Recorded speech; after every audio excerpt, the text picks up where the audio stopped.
नमस्कार। सबसे बड़ा सवाल देख रहे हैं आप, मैं हूं आपके साथ पूजा। केजरीवाल सरकार की उपलब्धियों में भ्रष्टाचार के इतने केसेस हैं कि हर मामले में केजरीवाल फंसते नजर आ रहे हैं। कोई ऐसा विभाग नहीं है जहां केजरीवाल ने भ्रष्टाचार ना किया हो, और झूठ बोलने में तो अवार्ड दिया जाना चाहिए। केजरीवाल और केजरीवाल के मंत्री झूठ भी इतनी सफाई से बोलते हैं कि सच भी शर्मा जाए। अब फिर से एक नया आरोप दिल्ली सरकार के मंत्री सौरभ भारद्वाज ने मोदी सरकार पर लगाया है। आम आदमी पार्टी का कहना है कि मोदी सरकार दिल्ली आम आदमी पार्टी मुख्यालय की जासूसी कर रही है, पर जो काम खुद केजरीवाल को पसंद है, मतलब आपको याद होगा केजरीवाल सरकार पर खुद फीडबैक यूनिट के जरिए जासूसी करवाने का आरोप है, वही पार्टी अब इस तरह के आरोप क्यों लगा रही है? तो आज इसी बड़े सवाल पे चर्चा करेंगे। बातचीत के लिए मेरे साथ स्टूडियो में मौजूद हैं कैपिटल टीवी के editor in chief doctor Manish Kumar. Doctor साहब, बहुत बहुत स्वागत है आपका। धन्यवाद। कौन कर रहा है केजरीवाल के दफ्तर की जासूसी? देखिए, आपने फीडबैक यूनिट के बारे में बताया, तो फीडबैक यूनिट की तो जांच चल रही है। केजरीवाल अपना आईबी, अपना रॉ, आईएसआई, मोसाद, सीआईए की तरह जो है ऑर्गेनाइजेशन इसने क्रिएट कर लिया था। रिटायर्ड सिक्योरिटी ऑफिशियल्स को, जो रिटायर हो चुके हैं, उनको हायर भी कर लिया, सब कुछ हो गया, पकड़ा गया है रंगे हाथ। पकड़ा क्यों गया? ये इजराइल की एक कंपनी से स्नूपिंग डिवाइस का इसने ऑर्डर दिया था, लेकिन वो गवर्नमेंट टू गवर्नमेंट ही सप्लाई किया जा सकता है। तो उससे कहा गया कि भाई आपको तो मैं रिकॉग्नाइज नहीं करता, केंद्र सरकार की तरफ से आपको अनुमति लानी होगी। पहुंच गया फाइल मोदी सरकार में, गृह मंत्रालय के पास। वहां लोगों ने देखा कि माय गॉड, ये क्या मंगवा रहा है। तो पता चला कि ये तो बड़ा खतरनाक आइटम इसने मंगवा लिया है, जिसके लिए वो अधिकृत नहीं है। तो मसला वहां पे खत्म हो गया। लेकिन जो प्रिलिमिनरी इन्वेस्टिगेशन से मालूम चला है कि 700-800 लोगों की जासूसी कर रहा था। और आपको मजेदार बात बताऊं, दिल्ली पुलिस के लोग बता रहे थे कि 70% जासूसी ये अपनी पार्टी के लोगों की कर रहा था। सौरभ भारद्वाज भी है जिसकी जासूसी हो रही थी, हैं? बीच में ये नाराज थे, इसलिए इसकी जासूसी हो रही थी। आप तो छोड़िए, नेताओं को तो छोड़िए, अपनी पार्टी के नेताओं की बीवियों और बेटियों के ऊपर यह नजर रख रहा था। 4 लोग नजर आए हैं सीसीटीवी में बाहर, और ये तमाशा कर रहा है। क्यों कर रहा है वो मैं आपको बताऊंगा अभी, क्योंकि इसको एक बहुत बेताबी से एक बड़े मुद्दे केंद्र सरकार के खिलाफ चाहिए। कहीं ऐसा तो नहीं कि जासूसी कांड में एक्शन होने वाला है, इसलिए पहले से ही माहौल बनाने की कोशिश? जासूसी कांड में भी नहीं, अभी तो कुछ और में एक्शन होने वाला है। ऐसी जगह पे चोट लगने वाली है कि आम आदमी पार्टी खंड खंड विखंड हो जाएगी। पता नहीं चलेगा कि कहां से 440 वोल्ट का करंट लगा है और पार्टी जो है बिल्कुल छितरा गई है। पहले सौरभ भारद्वाज को डील कर लेते हैं। भाई, तुमने कहा 4-5 लोग बाहर खड़े, कौन है ये? कौन है ये? तुम्हारे लोग हैं या दिल्ली पुलिस के हैं? तो कौन है बताओ? आईबी के हैं, बताओ नाम। थूक के चाटने की आदत हो गई है केजरीवाल को। आज तक तुमने जितने भी आरोप लगाए, एक भी आरोप को प्रूव कर पाया इसने? ये चोर, वो लुटेरा, वो भ्रष्टाचारी, और जब केस किया जाता है, जूते पर नाक रगड़ने के लिए पिछले दरवाजे से जाता है, माफी मांग के आ जाता है। एक भी लड़ाई इसने लड़ी है? आरोप लगा दिया भाई जासूसी हो रही है। मैं तो दूसरे विचार का व्यक्ति हूं, इसके ऊपर तो जासूसी होनी चाहिए। अगर नहीं हो रही है तो होनी चाहिए। वैसे क्या तुमको छुपाना है? ऐसा कौन सा पाप, ऐसा कौन सा कुकर्म करते हो कि जो दुनिया के सामने नहीं लाना चाहते? जासूसी हो रही है। ऐसा कौन सा पाप कर रहे हो पार्टी के दफ्तर के अंदर? पकड़ी गई थे अभी चोरी केजरीवाल के दफ्तर, वही उसी दफ्तर से हर जगह पोस्टर साटा जा रहा था, पकड़ा गया था ना भाई जो पार्टी शराब घोटाला कर रही हो, ईडी सीबीआई उसके पीछे लगी हुई हो, बस में घोटाला, जल बोर्ड में घोटाला, फीडबैक यूनिट में घोटाला, कोई ऐसा डिपार्टमेंट है जिसमें घोटाला? सीसीटीवी में घोटाला, कौन सा घोटाला नहीं? क्लासरूम बनाने में घोटाला, कौन सा घोटाला नहीं है जो इस पार्टी ने नहीं किया है? तो तुम पे तो विशेष नजर रखनी चाहिए। कब पता नहीं कब कहां ये दिल्ली की जनता को लूटने वाला है। अब एक नौकरी का घोटाला आ गया जी, पैनिक बटन घोटाला, ये तो कांग्रेस पार्टी भी बौनी लग रही है। लालू यादव को ये आगे पीछे छोड़ गया, लेकिन क्यों कर रहा है? अचानक क्यों कर रहा है ये भी समझना जरूरी है। वो इसलिए क्योंकि केजरीवाल को मालूम, अभी भी देखिए, अभी आपने सुना पिछले एक सप्ताह से, डेढ़ सप्ताह से वो चौथी पास राजा की कहानी सुना रहा है। आपने सुना प्रधानमंत्री के खिलाफ कोई बयान दे रहा हो? आपने सुना अमित शाह के खिलाफ कोई बयान दे रहा हो? पता है क्यों? क्योंकि इसको मालूम चल गया है कि सिसोदिया ने मुंह खोल दिया है।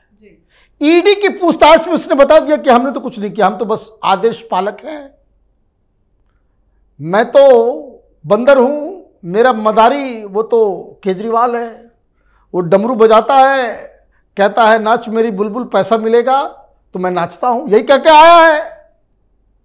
मैंने थोड़ा पोएटिक तरीके से बता दिया, हकीकत यही है। लेकिन इसमें फंस कैसे गया?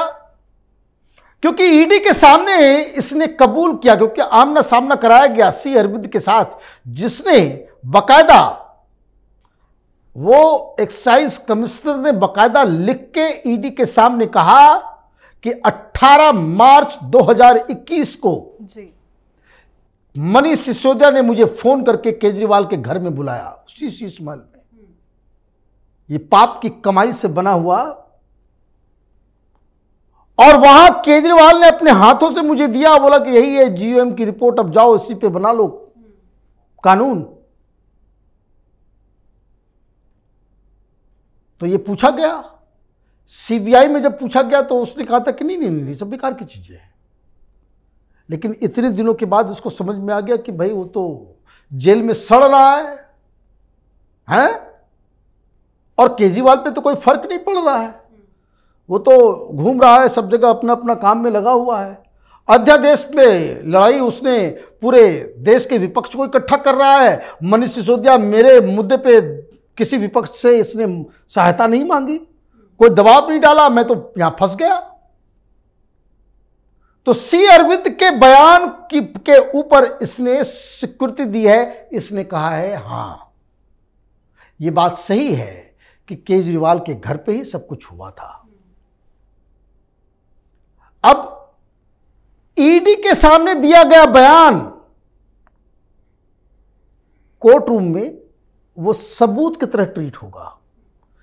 ही कैन नॉट से नाउ कि भाई हमको जबरदस्ती करवाया गया, ये करवाया गया, वो ईडी के साथ नहीं होता, क्योंकि ईडी जो बयान लेती है, वो दर्ज करती है, सिग्नेचर कराती है, वो व्यक्ति चेक रीचेक करके अपने स्टेटमेंट को देता है और सारी चीजों की वीडियोग्राफी होती है। इसलिए वहां इसने कबूल लिया और कहानी सब मालूम चल गई कि मालूम चल रहा है कि ये साउथ लॉबी आया हुआ था, 14 से 17 तारीख तक दिल्ली के एक होटल में रुका, 18 मार्च को दिया गया वो जीओएम की रिपोर्ट, और भाई साहब इतने शातिर कि हुजूर हमने बना लिया आपके मुताबिक कानून, वो कानून जो गोपनीय चीज है, जिसे असेंबली में पेश करना था, उसे ये साउथ लॉबी शराब माफिया वो दिल्ली के उस होटल में फोटोकॉपी करवा रहे हैं। ईडी और सीबीआई को मालूम चल गया है कि वह फोटोकॉपी की गई, किसकी? उस कानून की जो अभी बनना था। 17 तारीख को ये लोग सेटिस्फाइड हो जाते हैं और चले जाते हैं, और उनके मनपसंद कानून बनाने के लिए केजरीवाल ने 100 करोड़ रुपए खाए, सिर्फ कानून बनाने के। बाद में शराब बिक्री में वो अलग 12% का कहानी अलग। और इन सब चीजों के लिए कि जीओएम के अंदर 12% किया जाए, इस पर डिस्कशन हुआ था कि सिसोदिया ने कहा नहीं। तो इसका मतलब क्या है कि नेक्स्ट स्टेप, कि किसी दिन हम लोगों को कभी भी ब्रेकिंग न्यूज करना पड़ जाए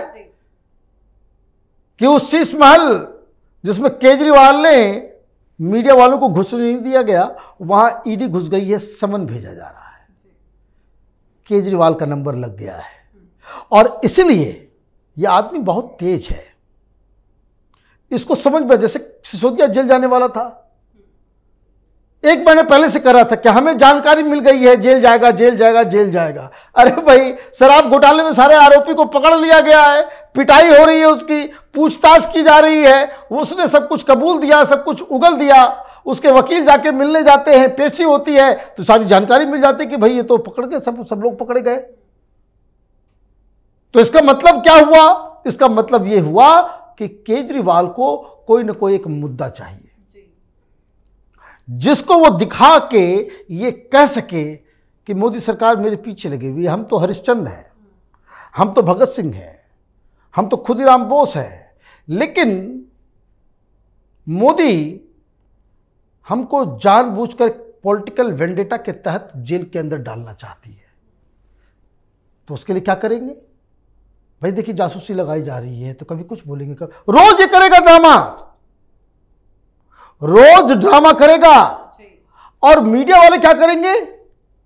मीडिया वाले पोंगा पंडित की तरह जो है, जैसा वो प्रेस कॉन्फ्रेंस करेगा उसको दिखा देंगे, माल लेकर के बैठ जाएंगे।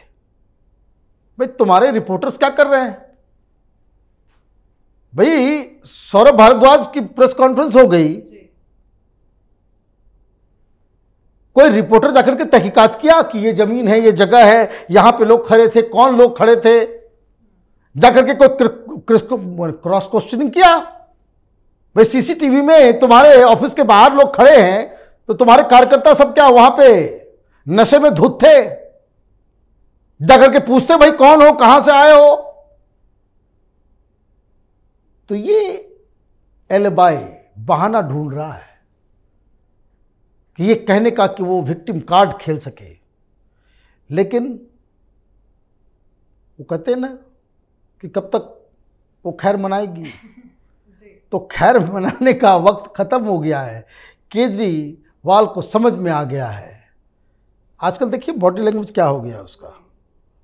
पहले जिस अंदाज से झूठ बोला करता था, वो एक्स फैक्टर जो है उसका वो गायब हो गया है। कारण उसको समझ में आ गया कि कभी भी ईडी जो है दस्तक दे सकती है और अपने साथ पूछताछ के लिए साथ ली जा सकती है। जी, बहुत बहुत धन्यवाद समझाने के लिए। धन्यवाद। तो सौरभ भारद्वाज ने मोदी सरकार पर आम आदमी पार्टी के कार्यालय की जासूसी करवाने का आरोप लगाया है, जो खुद केजरीवाल सरकार की तरफ से अन्य दलों के नेताओं की जासूसी के लिए बनाई गई फीडबैक यूनिट पर सवाल खड़े कर रहा है। बीजेपी कह रही है कि लगता है जासूसी कांड में केजरीवाल सरकार के खिलाफ एक्शन का वक्त आ गया है और इसी एक्शन के डर से केजरीवाल के मंत्री बचने के लिए और जासूसी कांड से पल्ला झाड़ने के लिए इस तरह के आरोप लगा रहे हैं। पर सच्चाई यही है कि शराब घोटाले के बाद जासूसी कांड पर भी एक्शन लेने की बारी है। आप अपनी राय कमेंट करके जरूर लिखें। देखते रहिए कैपिटल टीवी। नमस्कार।